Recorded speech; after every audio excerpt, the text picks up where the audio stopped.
Le damos la bienvenida a Salud Ahora. En el programa de hoy nos desplazamos hasta el Hospital General, que forma parte del Hospital Regional Universitario de Málaga, donde el equipo de hematología nos va a hablar del revolucionario tratamiento CAR-T-Cell. También tendremos unos consejos desde el Distrito Sanitario Málaga-Valle del Guadalhorce para saber qué hacer ante los virus estacionales tan propios de esta época. En Innovación y Salud nos desplazamos hasta la Universidad de Málaga, donde conoceremos un estudio que habla de rehabilitación sobre la afasia. El personaje de la semana, el coordinador del Plan Integral de Salud Cardiovascular de Andalucía, Juan José Gómez Doblas. Coordinador del Plan Integral de Salud Cardiovascular de Andalucía y responsable de la Unidad del Corazón del Hospital Universitario Virgen de la Victoria, Juan José Gómez Doblas. Bienvenido a Salud Ahora, muchísimas gracias por acompañarnos. Encantado de estar aquí con vosotros. Bueno, vamos a hablar de salud cardiovascular, de prevención, de promoción de la salud en el programa de hoy. Andalucía es la comunidad con más muertes por enfermedades cardiovasculares. ¿Esto por qué ocurre? ¿Qué hacemos mal o qué podemos hacer para que esto no sea así? Bueno, voy a empezar primero con un mensaje positivo. La mortalidad cardiovascular a nivel internacional, especialmente en los países occidentales, está descendiendo ligeramente año a año. Y eso también ocurre en Andalucía. Lo que sí que ocurre es que dentro del contexto nacional, Andalucía es la comunidad de las importantes que tiene una mayor mortalidad cardiovascular. Y eso se explica o se puede relacionar con diferentes factores, ¿no? Uno de ellos está relacionado fundamentalmente con la prevalencia de algunos factores de riesgo que están relacionados con la enfermedad cardiovascular, ¿no? Como por ejemplo, especialmente en Andalucía es más prevalente la obesidad, de la cual podemos luego hablar un poco más, y los factores de riesgo relacionados con la obesidad, especialmente la diabetes. Andalucía es de las comunidades con mayor prevalencia con pacientes diabéticos. También se relaciona además el consumo de tabaco, pese a que también ha descendido de forma muy importante en todo el país, también en Andalucía, gracias a las medidas instaladas hace unos años, pero también el riesgo atribuible al tabaquismo también es mayor en Andalucía porque hay mayor número de consumidores de tabaco todavía comparado con otras comunidades nacionales. A esto se une un factor que está muy relacionado con salud cardiovascular, pero también con salud en general, que es el nivel socioeconómico de nuestra población. El nivel socioeconómico se relaciona claramente con la mortalidad cardiovascular y aquí pues también tenemos un nivel ligeramente inferior a algunas comunidades, por ejemplo, del resto del Estado español. De eso probablemente explica un poco por qué esa mortalidad es mayor, pero como ya decía, tenemos que ser positivos, claramente estamos mejorando en ese sentido. Sí, es un titular un poco demoledor, pero es verdad que bueno, uno busca en Google noticias y bueno, se encuentra con el fomento de la prevención y de la promoción de la salud, de la que hablaremos ahora, pero leemos titulares así y lo primero que uno puede pensar es, ¿lo estoy haciendo bien? ¿Qué tengo que hacer para cuidar mi corazón? ¿Qué hay que hacer, doctor? Claro, esa es muy buena reflexión. La primera es porque lo has hablado desde el punto de vista personal, ¿no? El tema de la salud en general, pero la salud cardiovascular en particular, es fundamental que la planteemos como algo personal, no algo que no se nos tiene que venir dado. Porque si nosotros no colaboramos en mantener nuestra salud de forma adecuada, lo que llamaríamos una salud cardiovascular ideal, cuando nacemos sanos. Sin embargo, a lo largo del tiempo vamos adquiriendo factores de riesgo, hábitos de estilo de vida negativos para nuestra salud y que al final repercuten en que aparezcan enfermedades, en este caso enfermedades cardiovasculares. El objetivo de cualquier individuo debería ser que desde esa salud que se nos viene dada en el nacimiento la consiguiéramos mantener a lo largo de nuestra vida. Y en concreto en el ámbito de la salud cardiovascular es importante sobre todo evitar los factores de riesgo. ¿Cuáles son esos factores de riesgo que todos conocemos, pero que no por ello no hay que remarcarlos, ¿no? Pues algunos relacionados con estilos de vida, por ejemplo, hábitos de ejercicio. Es fundamental, en nuestra sociedad cada vez hace menos ejercicio, hay una actividad física regular durante nuestra actividad semanal, diaria, mínimo 3-4 veces por semana, de mayor o menor intensidad, y casi cualquier ejercicio es bueno para reducir eso. Y ese ejercicio hay que fomentarlo desde la infancia. No vale intentar empezar a hacer maratones a los 60 años, es decir, hay que invertir en nuestra salud desde la infancia. Luego está claramente los hábitos nutricionales, es decir, todo lo que comemos. Es muy importante que de alguna manera nosotros tengamos una cultura de una nutrición saludable y eso significa que volvamos casi, no hay que explicarlo para nuestros, digamos, oyentes, ¿no? O las personas que nos ven en este programa, no hay que irse a nada muy complicado ni nutricionista para eso, es volver a la dieta mediterránea, que es la dieta de nuestros abuelos. Es decir, fundamentalmente la dieta mediterránea es la que consumían nuestros abuelos, que era fundamentalmente con producto local, con producto de mercado, estacional, pescado, fruta, verduras, legumbres, pocas carnes, especialmente carnes rojas, y sobre todo mucho pescado, fruta, etcétera. Tomar aceite de oliva, nueces, frutos secos, evitar el consumo de sal en altas dosis, evitar el alcohol y el tabaco. Esas son las medidas generales que también hay que fomentarlas desde pequeño, porque lo que aprendemos a comer de pequeño es lo que nos gusta cuando somos adultos, también adquirimos esos hábitos. Y luego hay que intentar evitar o controlar o prevenir los factores de riesgo cardiovascular, fundamentalmente hipertensión, diabetes, colesterol, ¿no? Que son factores que son fáciles de controlar con una analítica, tomando la tensión, y todo eso además evitando los hábitos digamos, determinados hábitos como el tabaco o el alcohol. No me quiero olvidar de un factor fundamental porque está relacionado con todo lo anterior, que es el sobrepeso, porque el sobrepeso y la obesidad en nuestra población sí que tiene un índice de obesidad muy alta y de sobrepeso también, se relaciona con casi todos esos factores. Los que tienen sobrepeso hacen menos ejercicio, comen peor, tienen más hipertensión, tienen más diabetes, tienen más colesterol. Como una cadena, ¿no? Parece que lo que se empieza haciendo ya mal, todo es mucho más fácil que se complique si se hacen algunas cosas mal, ¿no? Claro, y por eso es muy importante que a veces nos centremos en prioridades. De todos esos factores, ¿cuál es más importante? Por ejemplo, si yo quisiera, imagínese que yo tuviera todos esos factores de riesgo y quisieras ponerme ya, digamos, las pilas para mejorar mi salud, pues hay algunos más potentes que otros. Por ejemplo, el más peligroso es el tabaco. Primero, dejemos el tabaco. El segundo que tiene más impacto, pues probablemente perder peso, porque hacer ejercicio y perder peso va a mejorar todo lo demás, la tensión, la diabetes, el colesterol, etcétera, etcétera. Y luego, obviamente, si hace falta un tratamiento específico para controlar esos factores de riesgo, pues para eso tenemos a nuestros sanitarios, a nuestros profesionales que nos ayudarán a decidir qué medicación es necesaria en cada caso. Nunca es tarde para ponerse las pilas, pero indudablemente lo ha comentado, ¿no? Hay que comenzar desde la infancia, desde los niños, nacen sanos. Es verdad que con las vacunas podemos eludir algunas enfermedades y hay algunas patologías que no las podemos eludir, pero sin duda cuidar el corazón desde pequeño, con esos hábitos, con esas enseñanzas que se predica con el ejemplo, siempre lo decimos aquí, que no podemos decir a nuestros hijos que lean si no leemos, no podemos decir a nuestros hijos que coman pescado si vamos a un sitio de comida rápida, ¿no? Tenemos que educar con el ejemplo. Pero ¿cree que lo estamos haciendo bien con respecto a la infancia en los centros educativos, a nivel de la promoción de la salud, en los centros de salud? ¿Qué podríamos hacer para que los niños realmente sean conscientes de que, aunque pueda parecer que está más bueno la parte de bollería, es preferible que elijan la pieza de fruta? Claro, ahí hay muchos aspectos, podríamos discutir mucho tiempo, pero hay una parte fundamental que depende un poco, digamos, de la salud pública, de las organizaciones sanitarias, que yo creo que ya se hace, por ejemplo, el tema de enfermeras escolares, sí, que sabemos que es muy importante. Labor muy importante. El tema de las campañas y estrategias de salud, ahora, por ejemplo, el Centro de Hábitos Saludables de la Consejería, que es también muy dirigido a eso, la educación, incluso incluir en el currículum escolar una asignatura específicamente para la salud, que no solo es salud cardiovascular, sino otros muchos, incluyendo hábitos saludables de ejercicio, etcétera, etcétera, que eso todavía no lo tenemos bien estructurado en nuestros, niveles educativos. Por ejemplo, educación para la RCP, que si quieres también podemos hablar luego en la infancia, sí. Esos son aspectos muy interesantes. Pero yendo de nuevo a que quizás lo importante, eso se nos viene dado desde fuera, pero lo más importante muchas veces decimos la educación es parte, responsabilidad del profesor, pero es parte de la familia. Entonces la familia es fundamental que sea la que inculque esos hábitos en la familia, y todos lo sabemos que determinadas familias tienen todos hábitos saludables y otras tienen hábitos negativos, y es porque tienen esa cultura desde pequeños, y ahí es donde tenemos que trabajar en que la familia sea la principal, que inculque en que cuando el niño va al cole no lleve determinados productos que sabemos que van a engordar más, sino lleve, por ejemplo, fruta o verdura y tal.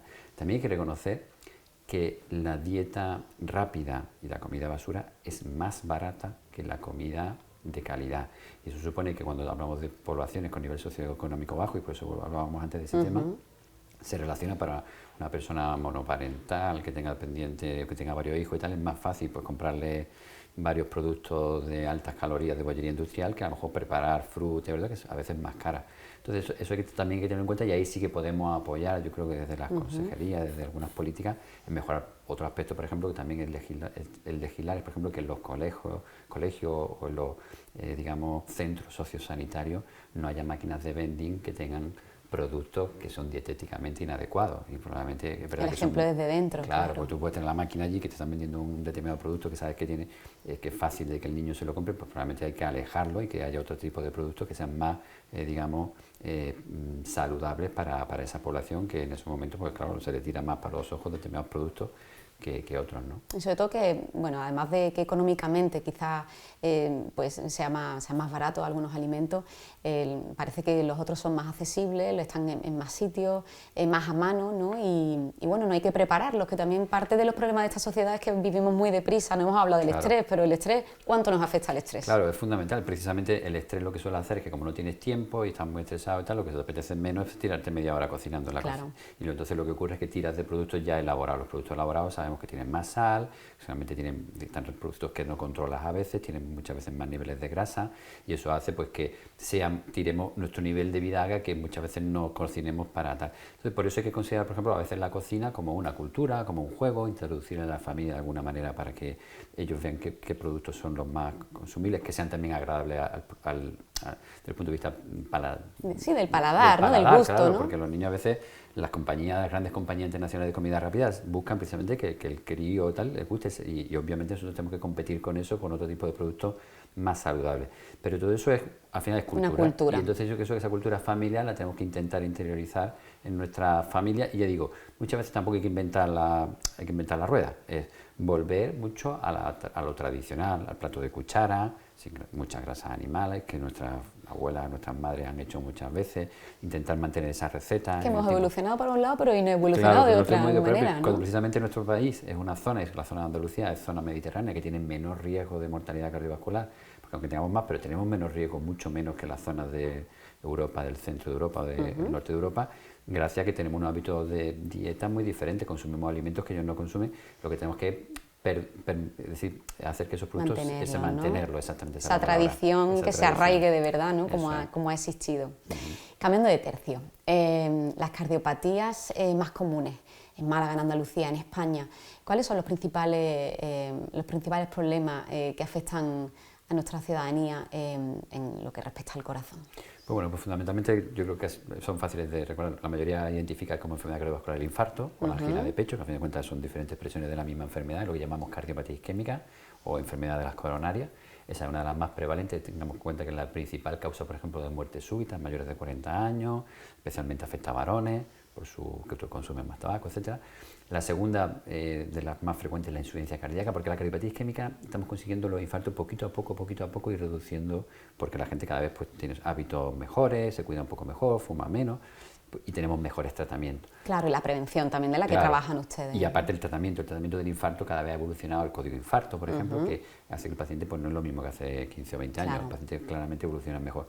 Pero luego tenemos, claro, ¿qué pasa? Tenemos cada vez más pacientes que conseguimos salvarlos del problema de la cardiopatía isquémica, que vivan más tiempo, que vivan más años, pero eso hace que tengamos al final más pacientes mayores con corazones peores, porque han sobrevivido más tiempo. Y entonces eso nos lleva a la insuficiencia cardíaca.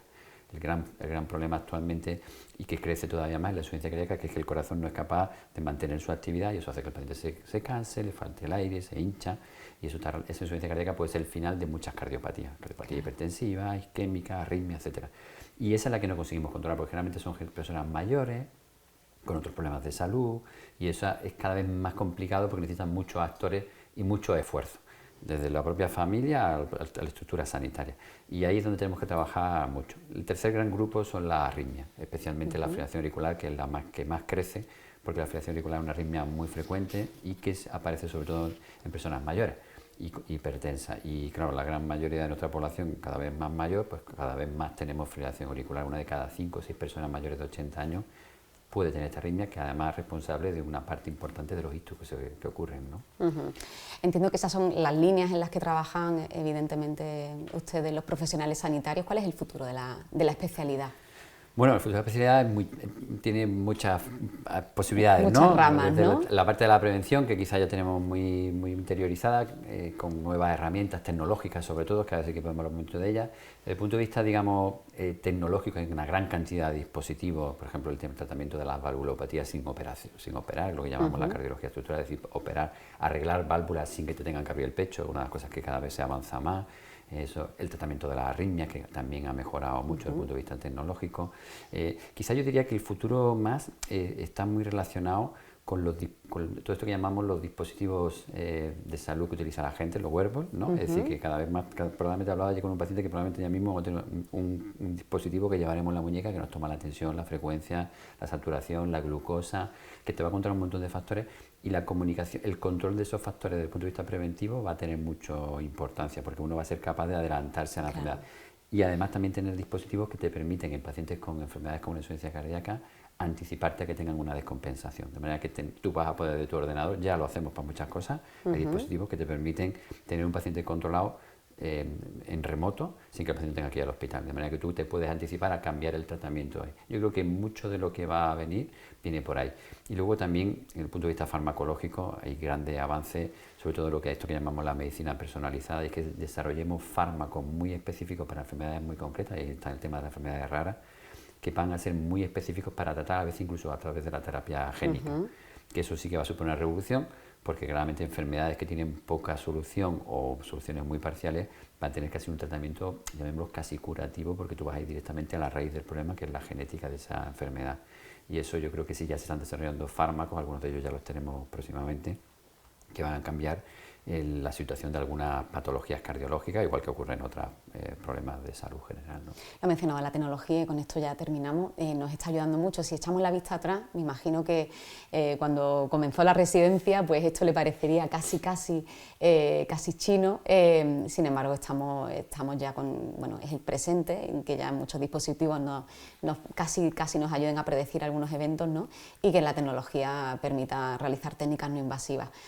Me imagino que seguiremos viendo mucho de lo que ahora ni siquiera pensamos y no pensaban antes tampoco, ¿no? Sí, yo creo que además la rapidez con la que cambia la tecnología es mucho más de lo que ocurría antes. Es decir, ahora los cambios radicales que se producen son más cortos, entonces temas con la inteligencia artificial, todo el tema de estos dispositivos, algunos tratamientos en remoto que se puede hacer, todo esto va a cambiar sin lugar a dudas el manejo de la medicina, y necesitaremos por un parte los profesionales, que yo creo que ya los jóvenes pues están perfectamente instruidos en eso, sobre todo también que la población se adapte, y ya lo vemos, nosotros vemos ya personas de 70, 75 años que con diferentes aplicaciones son capaces, que nosotros somos capaces de interactuar con ellos a través de aplicaciones, y ya están, ya no son tan nativos digitales, ¿no? Sino que son personas que se van adaptando a las nuevas tecnologías, y eso les va a dar una calidad en la asistencia clínica que no teníamos hace, bueno, ni siquiera 20 años, ni siquiera hace 10 años, es decir, esto ha cambiado de forma radical, ¿no?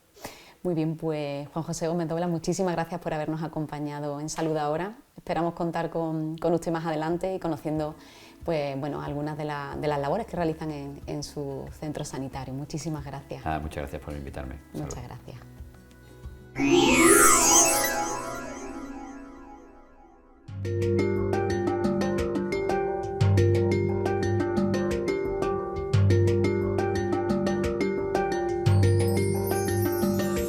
La terapia CAR-T es un tipo de tratamiento de terapia celular que tenemos disponible desde hace unos años, y yo a mis pacientes, cuando vienen a la consulta por primera vez, siempre se lo explico de la misma manera. Al final al paciente le cogemos sus propios linfocitos en la aféresis. Estos linfocitos los modificamos genéticamente de forma que les ponemos una especie de paraguas que es capaz de reconocer un marcador que tiene su linfoma, en este caso su enfermedad.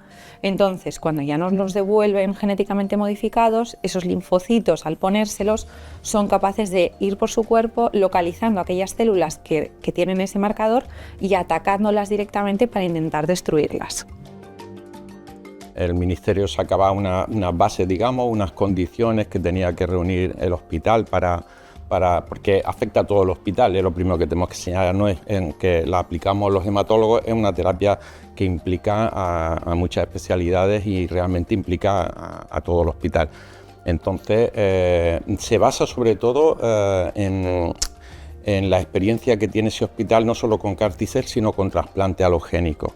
Nuestra posición en trasplante alogénico es muy potente a nivel nacional, y estos datos nos permitieron, pues, ser un candidato idóneo y ser seleccionado, ser autorizado por el Ministerio. En primer lugar, se hace la féresis, la recogida de los linfocitos. Ya eso se envía a producción, que tarda aproximadamente unas 3-4 semanas, y cuando ya está preparado, a nosotros nos lo devuelven congelado. Nosotros lo guardamos congelado en el banco de tejidos y avisamos al paciente para ingreso. El paciente inicialmente ingresa una primera semana en la que se le administran 3 días de quimioterapia, como para preparar su cuerpo para aceptar mejor el tratamiento. Hacemos también algunas pruebas basales para ver la foto de cómo está su enfermedad antes de ponerle el tratamiento, y cuando ya ha pasado esa semana pedimos al centro regional que nos traiga esos linfocitos congelados, y aquí mismo en esta sala los descongelamos y en máximo 30 minutos por la vía se los ponemos al paciente. A partir de ahí los pacientes deben permanecer ingresados alrededor de 2 semanas, sobre todo para vigilar si tienen alguna toxicidad. Es frecuente que tengan fiebre, pueden tener también alguna toxicidad neurológica, y bueno, eso también tiene que ver con el equipo multidisciplinar que está formado en el hospital para atender a estos pacientes si lo necesitan y bueno, tratar esas toxicidades que pueden ocurrir. Normalmente, pasadas las 2 semanas, esto está resuelto y el paciente ya recibe la alta, se va a su casa y pasa a seguimiento ambulatorio en las consultas. La enfermera acompaña al paciente, primero una primera entrevista preaféresis, se le informa de todo, de los riesgos, del circuito que hace intrahospitalario y de lo que es la aféresis, que es la extracción de las células mononucleadas para luego posteriormente la administración de esta terapia. Luego, cuando ingresa, lo vuelve a acompañar la enfermera en el ingreso, y la infusión se la realiza también la enfermera. Es la misma enfermera la que colabora durante todo este proceso con el paciente. Ellos se sienten reconfortables porque conocen a la enfermera desde un primer momento, y esto lo que les da es una mayor seguridad y una mayor calidad a la hora de gestionar este proceso, y con ello se pretende empoderar al paciente y al cuidador, disminuyendo así su estancia y aumentando su calidad en lo que es el ingreso hospitalario. Afortunadamente, este tratamiento ha venido a cubrir un hueco que tenían esos pacientes a los que la quimioterapia habitual no les era efectiva o en ningún momento lo había sido, y seguir insistiendo en el mismo tratamiento ya no tenía sentido. Cuando empezamos hace unos años, pues eran pacientes que ya habían recibido más líneas de tratamiento. Afortunadamente esto ha cambiado y desde hace un año pues son pacientes que solo han recibido una línea previa. Se ha aumentado también el número de indicaciones de pacientes que se pueden beneficiar. Y esto ha supuesto un cambio radical en el pronóstico, y algunos pacientes con este tratamiento pueden mantenerse e incluso llegar a curarse.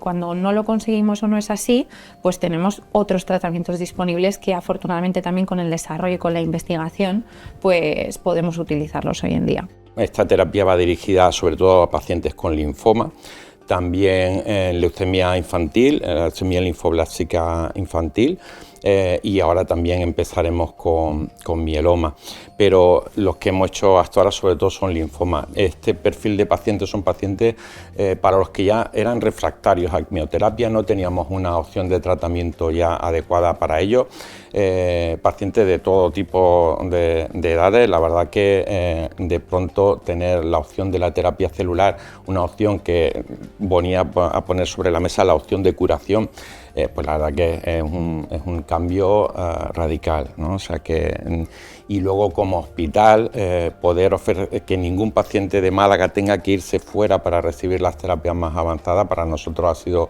una satisfacción tremenda. Nuestros pacientes pueden recibir aquí cualquier tipo de terapia, no se tienen que ir fuera como en un inicio así ocurrió, ¿no? Entonces estamos la verdad que muy satisfechos.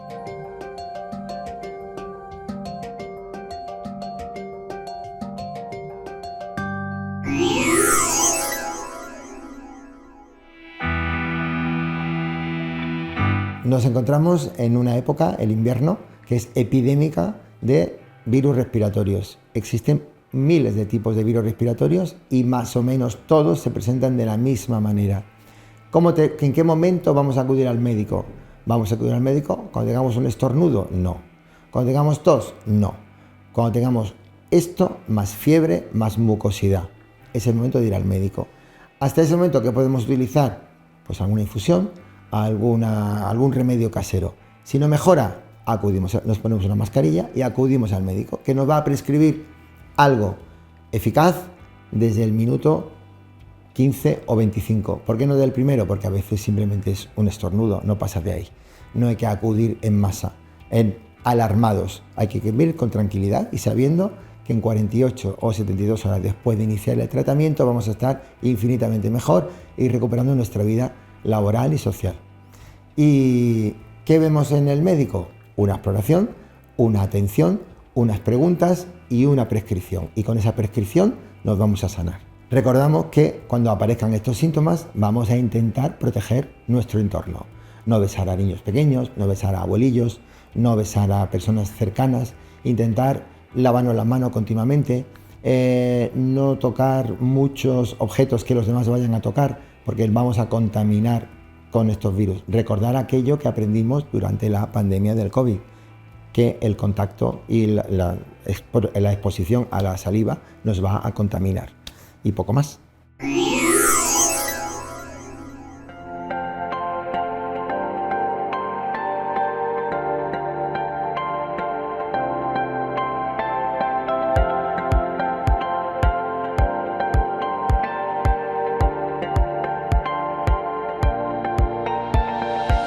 El grupo de investigación de la Unidad de Neurología Cognitiva y Afasia de la Universidad de Málaga, único en España en el diseño de nuevas estrategias de tratamiento de las afasias, ha desarrollado un software que permite aplicar la terapia de rehabilitación del lenguaje de forma virtual.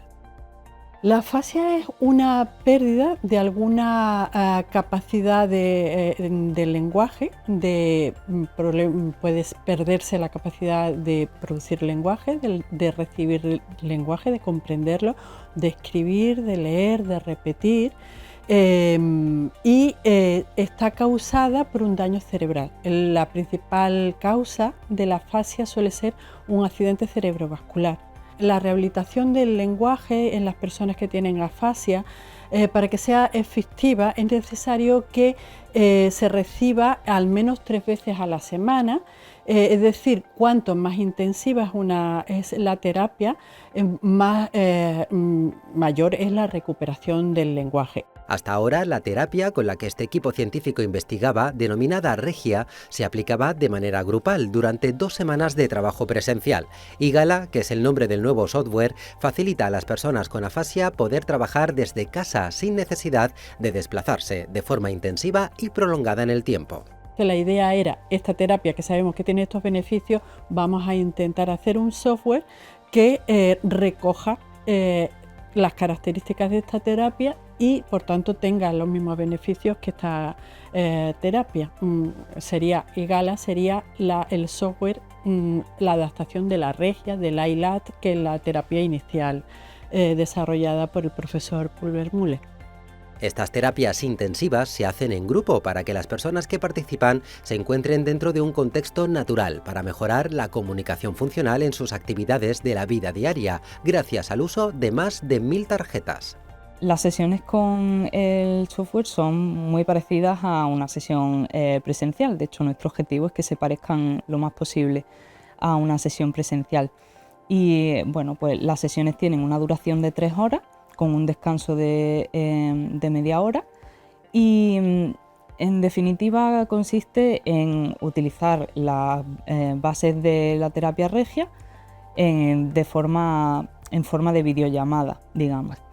Lo que hacen es conectarse los pacientes a la hora acordada y una vez que están todos conectados en una videollamada, el terapeuta, que también está conectado con ellos, reparte las cartas que se utilizan para la rehabilitación, el material que se esté trabajando en esa sesión.